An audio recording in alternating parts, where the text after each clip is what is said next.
Kali ini kita akan membahas mengenai pesawat sederhana. Kegunaan pesawat sederhana adalah untuk mempermudah pekerjaan manusia, termasuk memindahkan suatu benda. Nah, kira-kira menurut kalian alat apa yang tepat untuk memindahkan batu ini ya? Ikutin terus ya. Nah, anak-anak, ada 4 jenis pesawat sederhana yang akan kita pelajari, yaitu tuas, bidang miring, katrol, dan roda berporos. Alat pancing yang digunakan termasuk jenis pesawat sederhana yaitu tuas. Nah, kira-kira jenis yang lain apa ya? Dalam kehidupan sehari-hari, kita sering menggunakan pesawat sederhana untuk mempermudah usaha atau kerja manusia. Coba kalian perhatikan orang yang sedang menggunting daun tanaman. Gunting merupakan contoh tuas kelas pertama karena titik tumpunya berada di tengah-tengah. Jenis tuas kedua adalah orang yang sedang mendorong gerobak pasir karena yang di tengah merupakan bebannya, sedangkan titik tumpunya berada di ban. Nah, terakhir, tuas kelas ketiga adalah pada saat orang sedang memegang skop untuk menggali tanah. Pada saat tangan kita memegang skop, maka kuasa berada di tengah-tengah. Nah, jadi penggunaan pesawat sederhana sangat bermanfaat dalam kehidupan sehari-hari. Untuk lebih memahami mengenai jenis-jenis tuas, coba perhatikan gambar ini. Perbedaannya ada di bagian tengahnya ya. Untuk tuas kelas pertama, bagian tengahnya yaitu titik tumpu. Untuk tuas kelas kedua, bagian tengahnya yaitu beban. Untuk tuas kelas ketiga, bagian tengahnya yaitu kuasa.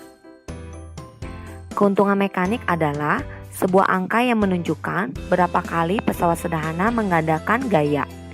Keuntungan mekanik dapat dihitung berdasarkan perbandingan antara berat benda yang diangkat dengan gaya kuasa yang dikeluarkan.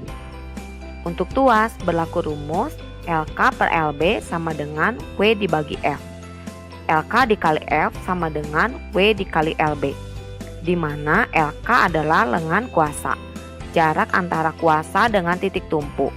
LB adalah lengan beban, jarak antara beban dengan titik tumpu. Perhatikan contoh soal berikut ini.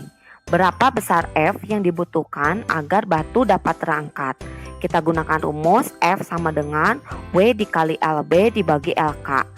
2400 dikali 20 cm dibagi 50 cm sama dengan 960 Newton. Keuntungan mekaniknya LK dibagi LB sama dengan 2,5 kali.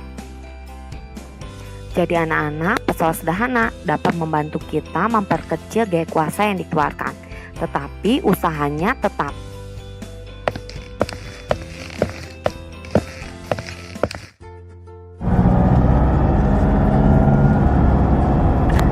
Seperti yang kalian lihat, peti kemas diangkat menggunakan katrol majemuk. Katrol majemuk adalah perpaduan antara katrol tetap dan bergerak. Nah, apa saja ya jenis-jenis katrol tersebut? Mari kita simak. Katrol merupakan roda yang berputar pada porosnya. Biasanya terdapat tali atau rantai sebagai penghubungnya. Berdasarkan prinsip kerjanya, katrol merupakan jenis pengungkit karena memiliki titik tumpu, kuasa, dan beban. Perhatikan gambar berikut ini. Untuk katrol tetap, titik tumpunya berada di tengah-tengah, sehingga LK sama dengan LB. Maka keuntungan mekaniknya sama dengan 1. Salah satu contoh penerapan katrol tetap dalam kehidupan sehari-hari adalah untuk mengambil air dari dasar sumur. Keunggulannya adalah katrol tetap dapat mengubah arah gaya sehingga pekerjaan akan lebih mudah.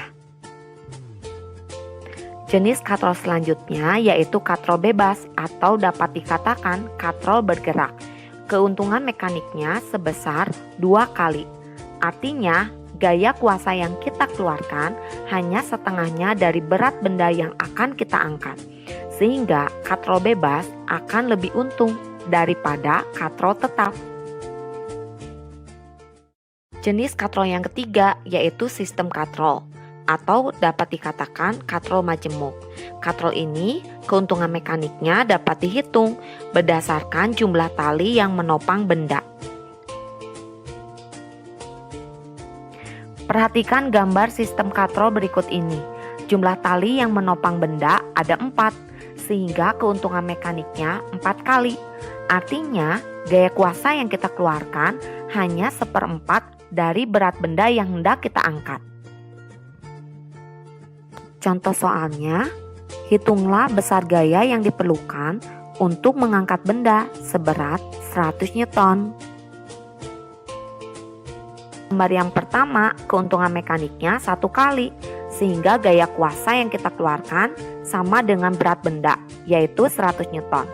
Untuk gambar yang kedua, keuntungan mekaniknya 2 kali, sehingga gaya kuasa yang kita keluarkan setengahnya dari berat benda yang akan kita angkat, yaitu 50 Newton. Untuk gambar yang ketiga, keuntungan mekaniknya 4 kali, sehingga gaya kuasa yang kita keluarkan 1/4 dari berat benda, yaitu 25 Newton. Sehingga kesimpulannya, semakin banyak jumlah tali yang menopang benda, semakin kita untung.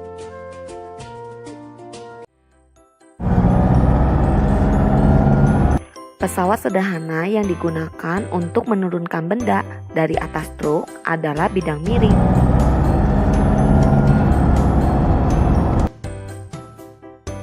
Keuntungan mekanik bidang miring dapat dirumuskan S per H sama dengan W per F. Hitunglah besar gaya yang diperlukan untuk memindahkan kotak tersebut ke atas truk. Kita gunakan rumus F sama dengan H per S dikali W.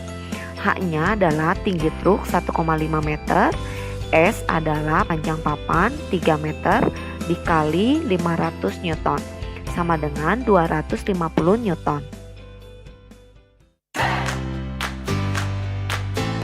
Sepeda merupakan contoh alat yang bekerja menggunakan prinsip roda dan poros. Fungsi roda dan poros adalah untuk memungkinkan manusia bergerak lebih cepat. Contoh lain yang menggunakan prinsip roda dan poros adalah motor, mobil, kursi roda, dan sepatu roda.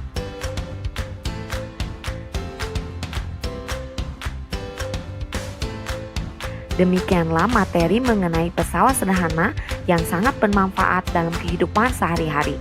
Sampai bertemu pada video selanjutnya. Dadah!